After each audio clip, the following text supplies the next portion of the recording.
Il est bientôt 9h30 sur Europe 1. Voici le journal des médias avec le sérieux Guillaume Janton. Et à la une ce matin, Roman Polanski souhaite régler ses comptes avec la justice américaine. Arnaud Montebourg et Aurélie Filippetti vont poursuivre 2 magazines pour des photos volées et une animatrice de France 3 condamnée à verser 35 000 € à son ex-gouvernante. Allez, on commence avec Roman Polanski qui souhaite régler ses comptes avec la justice américaine. Après avoir renoncé le mois dernier à la présidence de la 42e cérémonie des Césars, le cinéaste franco-polonais veut mettre un terme aux accusations de viol sur une mineure de 13 ans qui le poursuivent depuis maintenant 40 ans. Une audience est prévue la semaine prochaine aux États-Unis, mais Roman Polanski ne sera pas sur place. Son avocat souhaite faire appliquer un accord amiable mentionné dans un document sous scellé selon lequel un procureur aurait accepté que Roman Polanski ne reste que 48 jours en prison pour le viol de la jeune Samantha Gamer. Désormais cinquantenaire, la victime a réclamé à plusieurs reprises l'abandon des poursuites. Reste à savoir si cet accord sera suffisant pour clore complètement l'affaire. Arnaud Montebourg et Aurélie Filippetti vont poursuivre 2 magazines pour des photos volées. Cette semaine, les magazines Paris Match et Ici Paris publient des photos de la porte-parole de Benoît Hamon et de l'ex-candidat à la primaire socialiste en vacances à Miami. Des clichés volés selon Arnaud Montebourg et Aurélie Filippetti qui dénoncent une nouvelle violation délibérée de leur vie privée et familiale. Selon l'avocate de Paris Match, l'objectif du magazine était, je cite, de montrer un couple en pleine lumière, toujours solidaire dans leur rôle de père et mère. Elle estime qu'il ne s'agit pas d'un sujet people, mais d'une actualité forte. Depuis 2008, Arnaud Montebourg poursuit systématiquement les médias qui publient des images volées de sa vie privée. Son avocat rappelle qu'il a déjà fait condamner Voici, Closer et Gala.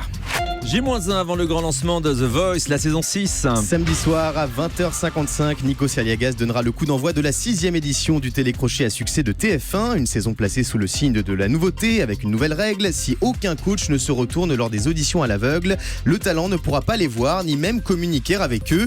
Une nouvelle règle mais aussi un nouveau coach, M. Pokora, qui après une période d'essai chez les Kids rejoint la version traditionnelle du programme. Un défi très excitant pour le chanteur comme il l'explique au micro européen de Benjamin Rabier. Je me suis dit, petit cap de la trentaine, 13 ans de métier, donc je commençais peut-être à avoir des choses à transmettre. Puis je me suis dit, bon, s'il y a un autre coach qui finalement il va à ma place et qui reste quelques années et que l'émission s'arrête, peut-être que j'aurais peut-être plus l'opportunité de le faire. Donc j'ai suivi mon instinct, je me suis dit, si on me le propose maintenant, c'est que c'est maintenant qu'il faut le faire. M. Pokora au micro européen de Benjamin Rabier. TF1 menace de se retirer des box internet. En juillet dernier, la Une avait déclaré vouloir être payée pour être diffusée sur les réseaux ADSL, câbles et satellites, avec pour objectif 100 millions d'euros de bénéfices par an, soit 10 fois plus qu'actuellement. Mais problème, les opérateurs comme Orange, SFR et Numéricable ont refusé de mettre la main à la poche. 6 mois plus tard, les négociations en sont toujours au point mort et hier, TF1 a décidé de remettre la pression aux opérateurs en menaçant de se retirer des box internet dont les propriétaires refuseraient de payer. Selon un sondage commandé par la chaîne, 64% des téléspectateurs changeraient d'opérateur si TF1 n'était plus dans l'offre de leur box. Selon BFM Business, les contrats entre la Une et les opérateurs ont été prolongés jusqu'en avril pour laisser plus de temps à la négociation. Et le CSA impose la numérotation des chaînes de la TNT chez tous les opérateurs. Si les chaînes de la TNT ont quasiment la même fréquence sur tous les téléviseurs, ce n'est pas le cas avec certaines box. Par exemple, si on veut regarder la chaîne numéro 23 sur Numéricable, il faut se brancher sur le canal 31 et non pas 23. Ah, c'est vrai, ouais. Cette incohérence qui crée la confusion chez les téléspectateurs sera bientôt corrigée. Cette semaine, le CSA a précisé les règles de numérotation des chaînes de télévision, obligeant notamment les opérateurs comme CanalSat et SFR Numéricable à proposer la numérotation standard de la TNT gratuite à leurs clients de TF1. La Une à France Info, la 27. Après ce canal, les opérateurs restent seuls maîtres de la répartition des chaînes.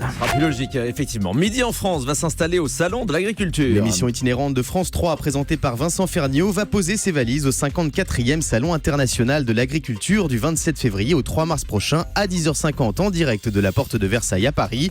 Pendant une semaine, l'équipe de Midi en France rencontrera les éleveurs et dégustera les spécialités gastronomiques de notre terroir.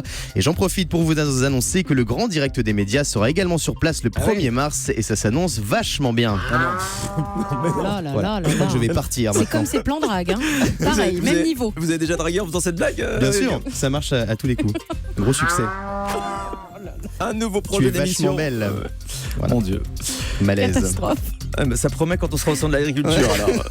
Un nouveau projet d'émission sur M6 pour l'animatrice Faustine Bollard. La présentatrice du meilleur pâtissier qu'on retrouve également dans Départ immédiat sur Sister planche sur un nouveau programme pour M6 comme elle le révèle dans un entretien à TV Mag. Une émission de témoignages autour de la famille et de l'humain, un thème qui interpelle beaucoup l'animatrice en ce moment selon elle. Faustine Bollard se laisse 6 mois pour concrétiser ce projet qui lui ressemble. Ce que j'aime beaucoup, c'est que sur la feuille de Guillaume Janton qu'il me transmet tous les matins, il avait donc noté qu'il y aurait un bruitage de vache. Et entre parenthèses, il a écrit fou rire dans le studio. Ah bah oui, Mais bien il y a sûr. une haut Il là. est très, Ça a il est bien très marché. optimiste. comme Gros gars. succès de cette blague. Allez, on termine avec le chiffre du jour. 35 000 €, c'est la somme que vient de perdre l'animatrice de France 3, Karine Tessandier, au pénal au prud'homme face à son ex-gouvernante qu'elle avait fait venir de l'île Maurice avec un visa touristique et qu'elle employait illégalement à son domicile de Villejuif. La présentatrice de 8 chances de tout gagner avait déjà été condamnée au pénal avec son mari à 6 mois de prison avec sursis et 5 000 € d'amende chacun pour cette même affaire.